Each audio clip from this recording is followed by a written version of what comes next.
Parlons de ces trois choses fondamentales avant que une vérité devienne vérité. Ah oui. Vous la mentionnez dans votre livre, ces différentes étapes, parce qu'en effet, avant que quelque chose devienne la norme et du style, mais oui, bien sûr, on le savait, ça passe par d'autres phases, hein. On commence par ridiculiser, ensuite on critique et puis finalement on l'accepte.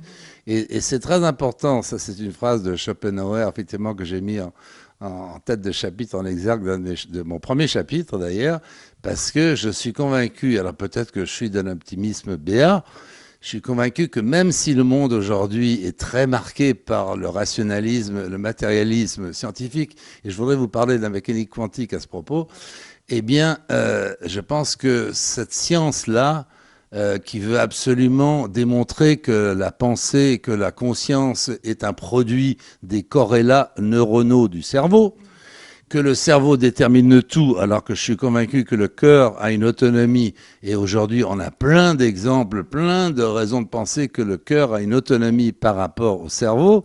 Donc, je veux dire, tout ça va tomber.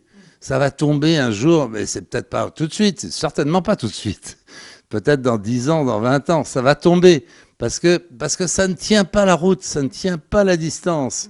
Et même les analyses critiques faites des expériences de mort imminente, et je veux dire, ça ne résiste pas à l'observation des faits. Donc plus les faits vont s'accumuler et plus je pense que les scientifiques conventionnels vont être obligés de le battre en retraite. Mais je voudrais vous dire un mot sur la mécanique quantique. Ça fait peur à tout le monde. J'ai des amis qui ont lu mon bouquin qui me disent « Oui, j'ai calé sur la mécanique quantique ». C'est très simple. La mécanique quantique décrit le comportement des entités les plus petites qui existent. Des électrons, des photons, des atomes, etc. Quand on regarde le comportement de ces entités lorsqu'elles sont en liberté, et qu'il n'y a pas l'influence de l'observateur. On les regarde, mais sans intervenir, avec un appareil de mesure. Eh bien, ces entités, c'est incroyable. Elles peuvent passer par deux trous en même temps. Elles peuvent passer à travers un mur et aller plus vite que celles qui passent à travers le trou. Elles peuvent reboucler sur elles-mêmes. Elles peuvent interférer avec elles-mêmes, ce qui est quelque chose qui est complètement intellectuellement incompréhensible.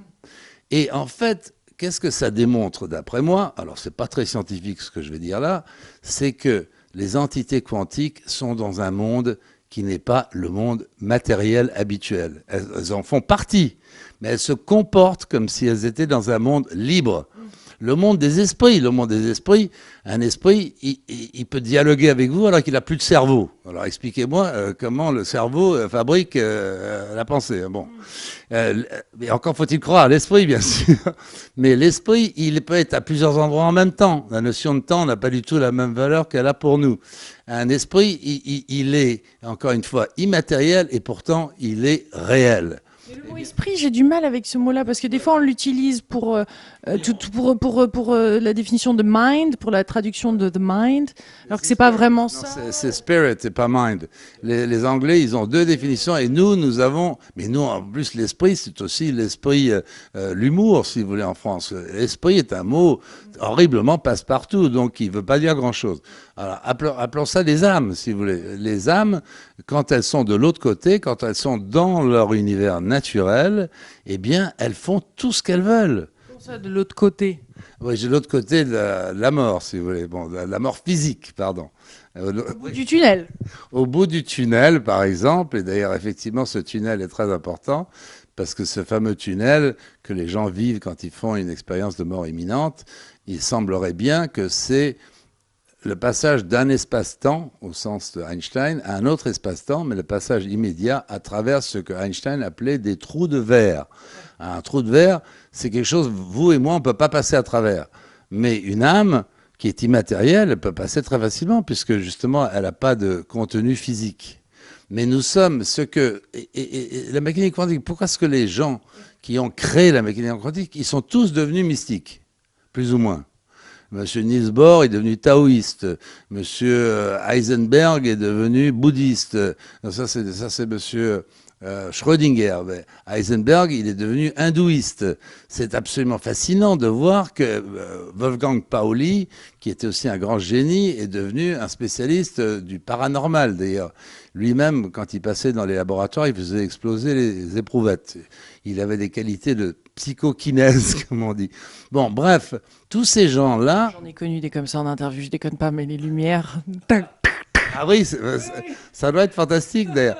Mais non, mais c'est formidable de voir qu'effectivement des esprits, parce que le nombre d'expériences aussi où les esprits font exploser la machine à café, hein, ou éteignent des lumières, ou déplacent des pantoufles d'ailleurs. En fait, moi j'ai un certain nombre de témoignages de ce type dont j'ai aucune raison de douter de la bonne foi. Parce que Oui, ça aussi c'est important. J'ai tellement de questions pour vous, François, j'arrive plus à m'arrêter, on part dans tous les sens.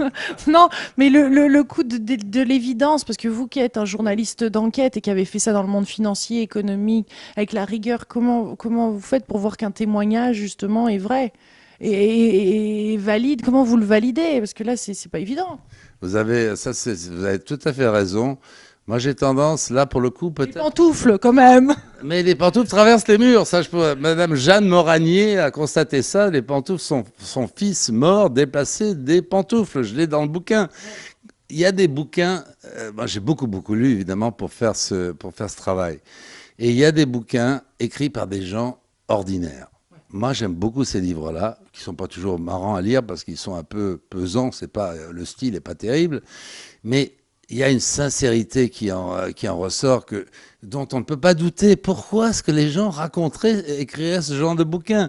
C'est pas du tout des gens qui cherchent la gloire, qui cherchent le succès de librairie. Et c'est très souvent d'ailleurs des mères qui ont perdu leur fils ou des petites dames. Il y a une petite dame postière anglaise qui s'appelle Rosemary Brown qui communiquait avec des grands pianistes, vous savez, Liszt, Chopin, tout ça, et qui lui ont fait écrire des œuvres, disons, de l'autre côté de la mort.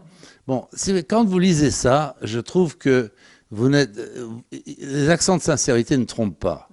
Vous avez une jeune journaliste, Patricia Daré, qui écrit des choses magnifiques ici en France. Vous avez une petite dame qui était ancienne expert comptable canadienne, qui s'appelle Sylvie Ouellette, qui écrit des choses magnifiques. Ces gens-là, qu'est-ce qu'ils ont à faire d'être des vedettes? Ils écrivent avec leur cœur, si vous voulez. Ça, vous le sentez.